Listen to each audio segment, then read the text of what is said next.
Canal Papo de Arojo para a gente trocar aquela ideia na moral.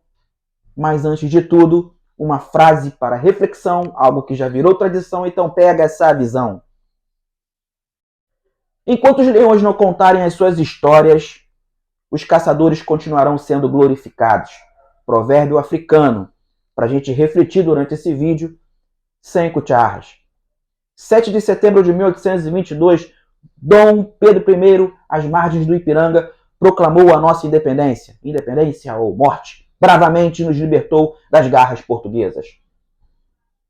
Bem, não foi assim tão fácil. Os portugueses foram expulsos do Brasil em 2 de julho de 1823 na Bahia. Sabe por quem? Pega essa visão, bebê.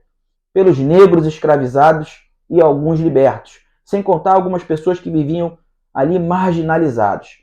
Foram essas pessoas que expulsaram os portugueses aqui do Brasil, 2 de julho de 1823, data ainda comemorada na Bahia. Mas não foi tão fácil também assim, não. Além da revolta, além da expulsão, certo? Portugal cobrou uma prata forte para o Brasil, para poder nos libertar, né? Para que nós tivéssemos a nossa soberania. E além dessa prata forte que ele cobrou para o Brasil, ele tacou nos peitos dos brasileiros, nos nossos peitos, uma dívida fenomenal com os bancos ingleses. Só depois disso, nós passamos a ser uma nação soberana, certo? Fora isso e muito importante, no período de 1822, após a independência, até 1850, na lei Eusébio de Queiroz, nesse período o Brasil cresceu maravilhosamente economicamente. Sabe como?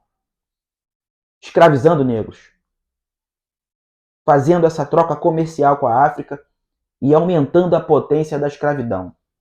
Ou seja, ela não diminuiu com a nossa independência, ela aumentou e sustentou a nossa economia, a economia do sangue. E isso pouco é comentado. Por isso, a dificuldade, a resistência tão grande da aristocracia brasileira em relação à libertação dos escravos. Por isso, após a libertação dos escravos, começa um processo chamado racismo aqui no Brasil, que continua até hoje com o nome de racismo estrutural. Sim, ele existe. Ele começou lá de uma maneira de continuar colocando os negros de forma subjugada perante a sociedade brasileira. Essa é a realidade. Fora isso, algumas controvérsias que aconteceram em relação à história. Aquele quadro bonitão, todo mundo vê lá, Dom Pedro I, naquele cavalo bonito, rebuscado, né, com espada, não sei o quê. Ele foi encomendado por Dom Pedro II, e quem pintou foi Pedro Américo, para criar essa figura heróica que não aconteceu de verdade. Dom Pedro I não estava vestido com aquela farda bonita, não, pelo contrário, ele estava todo cagado com roupa de tropeiro, ele comeu uma comida estragada, algo estragado dias antes, e teve uma indisposição e dor de barriga, estava cagado, roupa de tropeiro. Não tinha aquela farda toda bonitona. Ponto 2, ele não estava num cavalo, né, garboso, não. Ele estava montado numa mula, porque era um animal que aguentava grandes viagens e peso também. Segundo, ele não estava às margens do Ipiranga. Não, ele não estava às margens do Ipiranga. Ele estava numa colina, na beira de um riacho. Certo? Então, não foi tão brilhante, tão bonito, como tudo que acontece na nossa história, ela foi montada para criar um sentimento de heroísmo que naquele momento foi pura pressão, né, para que acontecesse a independência, e os fatos acabaram ocorrendo, né, de maneira abrupta. Não teve uma programação tão bonita, tão linda, mas malandramente, é o brasileiro malandro, né? Dom Pedro II criou essa figura, né, pedindo para pintar esse quadro, onde o próprio pintor não vivia, nasceu, se não me engano, 20 anos após o acontecimento, certo? Ele não tinha noção do que tinha acontecido e foi até o local para fazer aquele quadro, para criar esse personagem heróico chamado Dom Pedro I. E, com isso, hoje em dia, nas escolas, aqueles quadros lindos, e todos nós termos esse sentimento cívico, patriótico de algo que infelizmente não foi tão bonito assim quanto se pensa, e essa é a nossa história brasileira. Eu deixo aqui um detalhe, que é até uma coisa pessoal, eu tenho colocado muitos fatos pessoais aqui, né? Mas eu não posso deixar de fazer isso. Eu estava na escola e meus dois filhos mais novos, estava com minha esposa, meus dois filhos mais novos, e todo dia de manhã, um certo dia, né, da semana, se eu não me engano, às sextas-feiras, o hino é tocado antes de começar as aulas. Perfeito. Isso acontecia comigo quando eu era criança. Na verdade, no meu tempo, todos os dias, todas as aulas, nós cantávamos o hino nacional.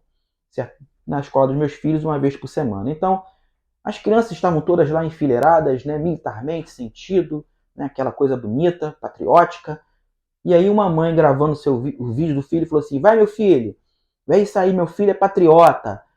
E aí começou a tocar o hino nacional. E ela começou da seguinte forma: ouviram do Xiranga as margens flácidas. Eu tô do lado, olhei para minha esposa e falei: ouviram do Xiranga as margens flácidas?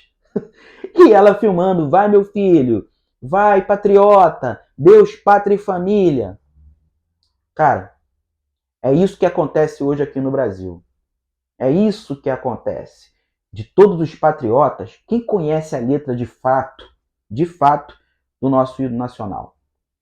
O nosso hino da independência, o nosso hino da bandeira e tantos hinos que temos por aí, né? E qual sentido eles foram escritos, quem os escreveu e qual o motivo daquilo ali ter sido criado. É muito fácil falar que é patriota sem conhecer as dificuldades e a verdadeira história do seu país, sem perceber que o Brasil foi construído, continua sendo construído em cima das lágrimas de sangue de cada pobre brasileiro que morreu e continua morrendo até hoje. Em cima do racismo, em cima do preconceito, em cima da discriminação, de tantos fatos que são escondidos dentro das escolas. E a gente tem que procurar na historiografia para entender esses detalhes, até cômicos e tristes por outro lado também. Antes da gente encerrar o vídeo, vou deixar mais um detalhezinho histórico aqui, muito interessante. O primeiro centenário da independência do Brasil, no governo de Epitácio Pessoa, em 1922, ele criou o paralelismo, tá ok? E o que seria isso? É quando você utiliza de meios patrióticos para fazer uma campanha ao seu favor, uma campanha política. Então ele usou a radiofonia em 1922, no centenário da nossa independência, para fazer propaganda política. Com um detalhe: a radiofonia só foi legalizada no Brasil em 1923. Então, pega legal essa visão.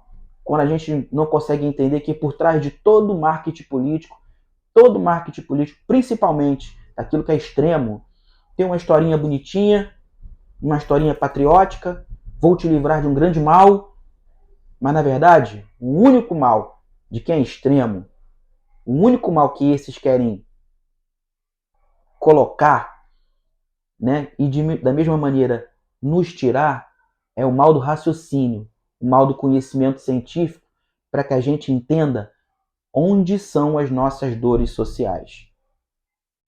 Pega legal essa visão, patriota.